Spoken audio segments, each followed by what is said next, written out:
बच्चों चलिए अभी हम लोग लास्ट लेक्चर से कंटिन्यू करते हैं। हम लोग इधर पे किसका स्टडी करेंगे, क्रिस्टल लेटिस और यूनिट सेल क्या होता है उसका हम लोग इधर पे स्टडी करेंगे। तो फिर हम लोग का होता क्या है, जितना भी हम लोगों का सॉलिड होता है, सॉलिड के अंदर पे हम लोग का मॉलिक्यूल्स या फिर एटॉम्स या फिर जो आयन से बना हुआ होता है कोई भी सॉलिड, उधर पे हम लोग का जो पार्टिकल्स होता है, हम लोग का कॉन्स्टिट्यूएंट पार्टिकल्स, उसका एक रेगुलर अरेंजमेंट हम लोग का उधर पे प्रेजेंट होता है। मतलब मेरा जितना भी सॉलिड के अंदर पे मेरा एटॉम्स होगा या फिर जो मेरा मॉलिक्यूल्स होगा या फिर जो आयन्स होगा, उधर पे मेरा क्या होता है, उसका एक पार्टिकुलर अरेंजमेंट पे वो मेरा अरेंज होके रहता है। और वो जो अरेंजमेंट हम लोग को मिलता है उसी को हम लोग क्या बोलते हैं, क्रिस्टल लेटिस बोलते हैं। मैं आप लोग को इधर पे क्रिस्टल लेटिस को समझाने के लिए मैं आप लोग को इधर पे एक डायग्राम बना के आप लोग को क्रिस्टल लेटिस के बारे में आप लोग को इधर पे समझाऊंगा। तो फिर आप लोग इधर पे ये जो रेड स्फीयर्स है, रेड स्फीयर्स पे आप लोग इधर पे थोड़ा सा फोकस कीजिए।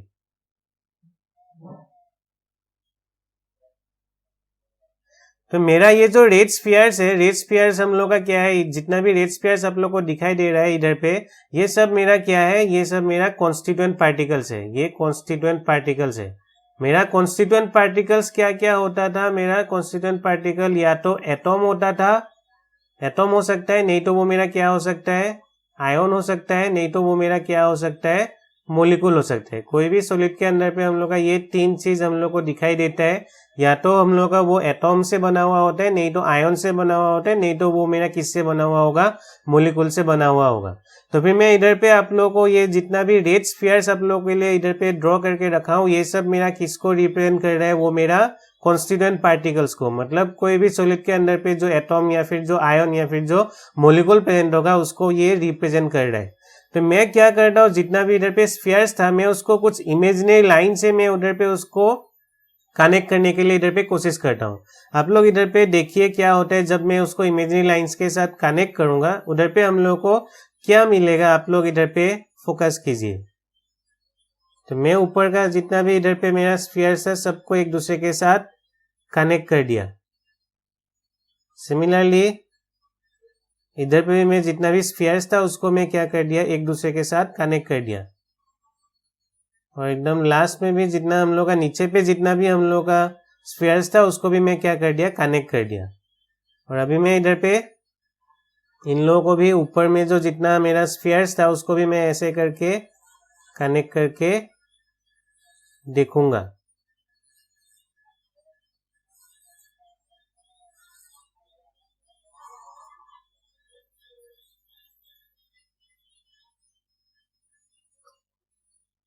इन स्फीयर्स को भी ऐसे करके आप लोग कनेक्ट कर दीजिए।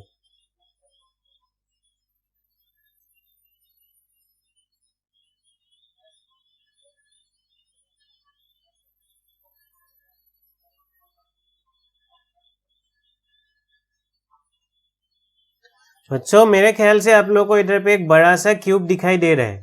तो फिर ये जो बड़ा सा क्यूब हम लोग को दिखाई दिया, कब दिखाई दिया, जब जितना भी हम लोग का कॉन्स्टिट्यूएंट पार्टिकल्स था हम लोग का सॉलिड का, उसको जब मैं इमेजिनरी लाइंस के साथ उधर पे एक दूसरे को कनेक्ट किया, उसके बाद हम लोग को एक क्या मिला, रिजल्टेंट एक बड़ा सा हम लोग को एक क्यूब हम लोग को मिला।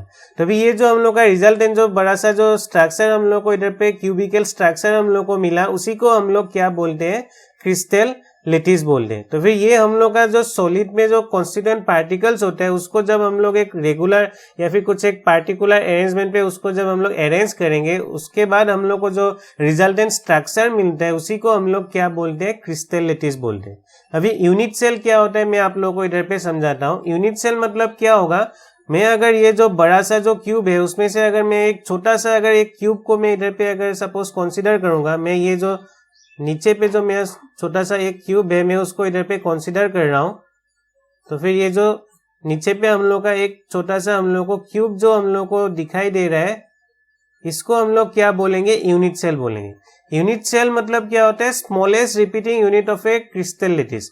मतलब मैं अगर ये जो बड़ा सा जो हम लोग को इधर पे लेटिस मिल रहा था, तो फिर मैं अगर उधर पे बोलूं कि मेरा इधर पे स्मॉलेस्ट रिपीटिंग यूनिट, मतलब जिसको हम लोग रिपीट करने से मेरा पूरा का पूरा हम लोग को क्रिस्टल लेटिस मिलेगा, तो फिर आप लोग क्या बोलेंगे कि उधर पे मेरा एक छोटा सा हम लोग को एक क्या दिखाई देता है, हम लोग को एक क्यूब दिखाई देता है। मैं उसको इधर पे लेफ्ट साइड पे भी आप लोगों के लिए इधर पे ड्रॉ करके दिखाता हूँ। मैं अगर सपोज जितना भी इधर पे स्फीयर्स था उसको मैं अगर कनेक्ट कर दूंगा तो फिर मुझे एक स्मॉलेस्ट रिपीटिंग यूनिट मिलेगा इस क्रिस्टल का, इस क्रिस्टल लेटिस का। और ये जो हम लोगों को जो स्मॉलेस्ट रिपीटिंग यूनिट हम लोग का इधर पे दिखाई दे रहा है उसी को हम लोग, ये जो हम लोग को रिपीटिंग यूनिट हम लोग को इधर पे मिलेगा उसी को हम लोग क्या बोलते हैं, यूनिट सेल बोलते हैं। तो फिर बच्चों मेरे ख्याल से आप लोग को यूनिट सेल और हम लोग का क्रिस्टल लेटिस के बीच में मेन डिफरेंस आप लोग को समझ में आ रहा है। क्रिस्टल लेटिस मतलब क्या होगा, जब आप इमेजिनरी उधर पे लाइन से कॉन्स्टिट्यूएंट पार्टिकल्स को जब आप अरेंज करेंगे, जो आप लोग को एक बड़ा सा जो स्ट्रक्चर मिलता है उसको हम लोग क्या बोलेंगे, क्रिस्टल लेटिस बोलेंगे। बड़ा सा जो स्ट्रक्चर मिलेगा उसको आप लोग क्या बोलेंगे, क्रिस्टल लेटिस। और जो उस पे सबसे जो छोटा सा स्मॉलेस्ट जो रिपीटिंग यूनिट होगा, मेरे इधर पे मेरा एक स्मॉलेस्ट रिपीटिंग यूनिट हम लोग को क्या मिल रहा था, एक क्यूब मिल रहा था। क्योंकि अगर हम लोग सब अगर हम लोग इधर पे अगर छोटा छोटा अगर हम लोग पार्ट पे इस क्यूब को अगर डिवाइड करेंगे तो फिर हम लोग को क्या मिलेगा, एक क्यूब दिखाई देगा। तो फिर जितना भी हम लोग का स्मॉलेस्ट रिपीटिंग यूनिट होता है उसको हम लोग क्या बोलेंगे, यूनिट सेल बोलेंगे। तो फाइनली आप लोग इधर पे डेफिनेशन पे आइए। डेफिनेशन जब आप लोग पढ़ेंगे तो फिर आप लोगों को क्रिस्टल लेटिस और यूनिट सेल अच्छे से समझ में आ जाएगा। इधर पे क्या लिखा हुआ है, a regular arrangement of the constituent particles that is atoms, ions और molecules of a crystal in a 3-dimensional space is called crystal lattice. बच्चों एक बात आप लोग इधर पे क्लियर कर लीजिए, ये जो मैं आप लोग को इधर पे बड़ा सा जो क्यूब दिखाया था वो मेरा पूरा का पूरा क्रिस्टल नहीं है, ये उसका एक छोटा सा रीजन में आप लोग को इधर पे ड्रॉ करके दिखाया था।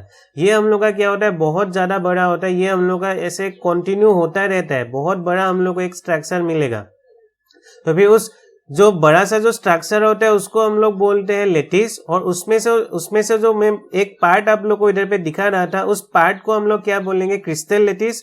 और उस क्रिस्टल लेटिस का जो सबसे जो स्मॉलेस्ट रिपीटिंग यूनिट होगा उसको हम लोग क्या बोलेंगे, यूनिट सेल बोलेंगे। तो फिर यूनिट सेल का भी डेफिनेशन आप लोग देख लीजिए, the smallest 3-dimensional repeating unit of a crystal lattice is known as unit cell. हम लोग का ये एक 3-dimensional हम लोग का क्या है, रिपीटिंग यूनिट है। 3-dimensional मतलब हम लोग का उधर पे क्या होना है, उधर पे मेरा एक्स एक्सिस, वाई एक्सिस और मेरा कौन सा एक्सिस उधर पे प्रेजेंट होना है, मेरा जेड एक्सिस उधर पे प्रेजेंट होना है। मेरा 3 एक्सिस उधर पे प्रेजेंट होने से तभी जाके हम लोग उसको क्या बोलते हैं, 3-dimensional उसको हम लोग स्ट्रक्चर बोलते हैं। तो फिर अगर हम लोग ये जो छोटा सा क्यूब में आप लोग को इधर पे दिखाया था उसका मैं अगर आप लोगों को बोलूंगा तीनों एक्सिस कौन सा है, आप लोग देख सकते हैं। मैं ये वाला जो एक्सिस था, मैं मान लिया ये मेरा कौन सा एक्सिस था, एक्स एक्सिस था। फिर मेरा ये जो ऊपर वाला मेरा जो एक्सिस होगा मैं उसको क्या बोलूंगा, वाई एक्सिस। और फिर ये जो मेरा एक्सिस होगा उसको हम लोग कौन सा एक्सिस बोलेंगे, जेड एक्सिस बोलेंगे। तो मेरा ये हम लोग का जो स्मॉलेस्ट रिपीटिंग यूनिट होता है वो मेरा 3-dimensional होगा। और मैं आप लोग को इधर पे दिखाया उसका तीनों एक्सिस कौन सा इधर पे मेरा प्रेजेंट था। तो फिर आप लोग को क्रिस्टल लेटिस और यूनिट सेल का मेन डिफरेंस मालूम हो गया। क्रिस्टल लेटिस मतलब क्या होता है, बड़ा सा जो हम लोग को स्ट्रक्चर होता है उसको बोलते हैं लेटिस। और उसका जो हम लोग एक पार्ट को अगर ड्रॉ करेंगे उसको बोलेंगे क्रिस्टल लेटिस। और उसका जो स्मॉलेस्ट जो रिपीटिंग यूनिट होगा उसको हम लोग क्या बोलेंगे, यूनिट सेल बोलेंगे। अभी हम लोग क्या करेंगे, हम लोग का क्रिस्टल लेटिस का सिग्निफिकेंस के बारे में हम लोग इधर पे स्टडी करेंगे। बच्चों हम लोगों को क्रिस्टल लेटिस और यूनिट सेल क्या होता है अच्छे से मालूम हो गया। अभी हम लोग इधर पे क्या करेंगे, क्रिस्टल लेटिस का कैरेक्टरिस्टिक्स के बारे में इधर पे स्टडी करेंगे। इधर पे आप लोगों को 3 कैरेक्टरिस्टिक्स के बारे में लिखा हुआ है, तो मैं एक एक करके सबको आप लोगों को इधर पे बोलने जा रहा हूँ। तो फर्स्ट पे इधर पे लिखा हुआ है, each point in the crystal lettuce represent constituent particle. मतलब मैं जो बड़ा सा इधर पे जो आप लोगों को स्ट्रक्चर बना के रखा हूँ, इधर पे मेरा ये सब जो रेड स्फीयर्स था उसको हम लोग क्या बोले, ये सब मेरा क्या है, कॉन्स्टिट्यूएंट पार्टिकल्स है। मतलब मेरा जो क्रिस्टल लेटिस के अंदर पे जो जितना भी हम लोग पॉइंट्स होता है वो मेरा किसको रिप्रेजेंट करता है, वो मेरा कॉन्स्टिट्यूएंट पार्टिकल्स को रिप्रेजेंट करता है। जितना भी उधर पे कॉन्स्टिट्यूएंट पार्टिकल्स प्रेजेंट होगा उसको हम लोग पॉइंट्स के साथ हम लोग उसको क्या करेंगे, डिनोट करेंगे।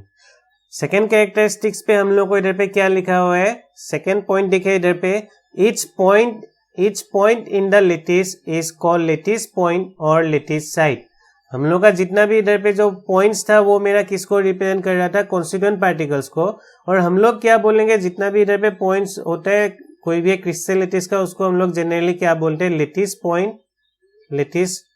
पॉइंट नहीं तो उसको हम लोग क्या बोल सकते हैं, लेटिस साइट। या तो हम लोग उसको लेटिस पॉइंट बोलेंगे, नहीं तो उसको हम लोग क्या बोल सकते हैं, लेटिस साइट बोल सकते हैं। तो फिर मैं क्रिस्टल लेटिस के अंदर पे मैं जितना भी पॉइंट्स होता है उसको हम लोग जनरली क्या बोलते हैं, लेटिस पॉइंट या फिर लेटिस साइट बोलते हैं।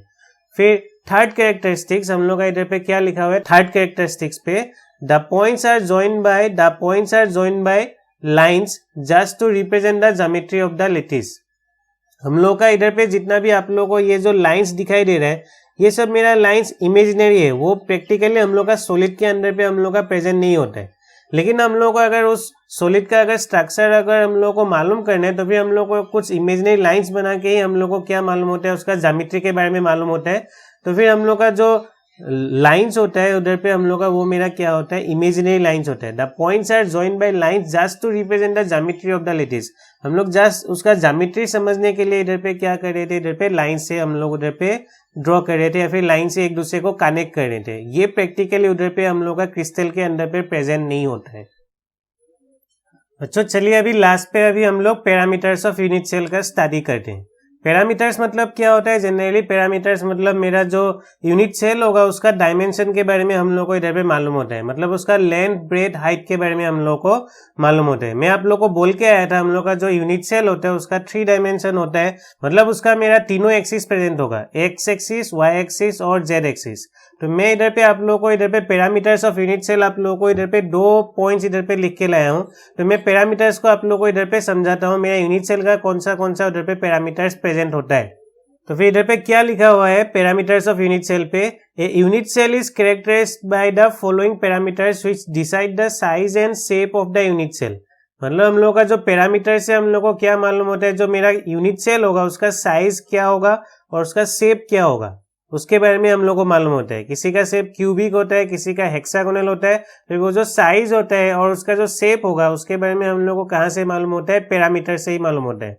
फर्स्ट पे लिखा हुआ है, फर्स्ट पॉइंट पे इधर पे, each dimension along the 3 axes A B and C, मतलब उसका साइड का कितना उसका मेरा लेंथ होगा उसके बारे में हम लोगों को कहाँ से मालूम होता है, 3 पैरामीटर्स ए बी और सी से हम लोगों को मालूम होता है। मैं आप लोगों को इधर पे उसको समझाने के लिए मैं इधर पे साइड पे एक यूनिट सेल आप लोगों को बना के रखा हूँ और इस साइड पे मैं आप लोगों को उसका एक्सिस ड्रॉ करके रखा हूँ। अगर आप लोग देखेंगे ये मेरा जो यूनिट सेल है उस पर मेरा 3 एक्सिस था। मैं बोला कि मेरा ये जो एक्सिस था मेरा कौन सा एक्सिस था, वो मेरा एक्स एक्सिस था। फिर मेरा जो ऊपर पे जो मेरा ये जो लाइन था मैं उसको मैं मान लिया कि मेरा वो मेरा कौन सा एक्सिस था, वाई एक्सिस। और फिर मैं मान लिया कि मेरा ये जो एक्सिस था इधर पे वो कौन सा एक्सिस था, जेड एक्सिस। तो 3 डायमेंशन पे मेरा इधर पे तीनों एक्सिस मेरा कहाँ पे प्रेजेंट था, मैं आप लोगों को इधर पे दिखाया इस यूनिट सेल पे। अभी क्या होगा, इस एक्स एक्सिस पे मेरा 2 ये जो कॉन्स्टिट्यूएंट पार्टिकल के बीच में जो डिस्टेंस होता है उसको हम लोग क्या बोलेंगे, उसका एज लेंथ बोलेंगे हम लोग। इधर पे जो मैं बी लिख के रखा हूँ वो मेरा क्या बोल रहा है, मेरा एज लेंथ के बारे में बोल रहा है। मेरा कौन सा वाला एक्स एक्सिस पे जो मेरा इधर पे जो एज था उसका लेंथ कितना होगा उसके बारे में हम लोग को वो क्या कर रहा है, मीन कर रहा है। फिर नेक्स्ट मेरा इधर पे क्या होगा, जो वाई एक्सिस होगा, वाई एक्सिस पे जो उसका जो लेंथ होगा मेरा उधर पे जो यूनिट सेल का उसका जो लेंथ होता है उसको हम लोग किससे मालूम करेंगे, हम लोग सी के साथ हम लोग उसको रिप्रेजेंट करते हैं। और मेरा जो इधर पे जेड एक्सिस पे जो मेरा इधर पे जो यूनिट सेल होगा उसका जो लेंथ होगा उसको हम लोग किसके साथ हम लोग उसको रिप्रेजेंट करते हैं, ए के साथ हम लोग उसको रिप्रेजेंट करते हैं। फिर हम लोग का क्या होगा, इधर पे तीनों एक्सिस के बीच में मेरा एंगल भी प्रेजेंट होगा। तो अभी सेकंड पॉइंट पे एंगल के बारे में नहीं लिखा हुआ है। तो अभी सेकंड पॉइंट पे क्या लिखा हुआ है, angle between the axes that is angle alpha between the axes B and C. आप लोग इसको याद करके रखिए, बी और सी के बीच में जो मेरा एंगल होगा, ये मेरा था बी और ये मेरा था सी, ये मेरा था बी और ये मेरा था सी। तो बी और सी के बीच में जो मेरा एंगल होगा उसको हम लोग क्या बोलेंगे, वो मेरा कौन सा एंगल होगा, अल्फा होगा।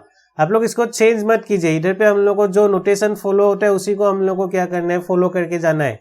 तो मेरा इधर पे क्या होगा, ये जो मेरा एक्स और वाई एक्सिस के बीच में जो एंगल होगा उसको हम लोग क्या बोलेंगे, अल्फा के साथ हम लोग रिप्रेजेंट करेंगे। ये मेरा एक्स एक्सिस था, ये मेरा कौन सा था, वाई एक्सिस। एक्स और वाई एक्सिस के बीच में जो एंगल होगा उसको आप लोग किससे रिप्रेजेंट करेंगे, अल्फा के साथ।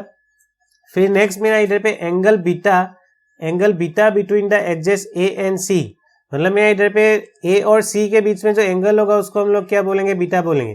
तो मेरा ए कौन सा एज लेंथ था, ए मेरा जेड एक्सिस पे जो मेरा उधर पे एज लेंथ था उसको हम लोगों को रिप्रेजेंट कर रहा था।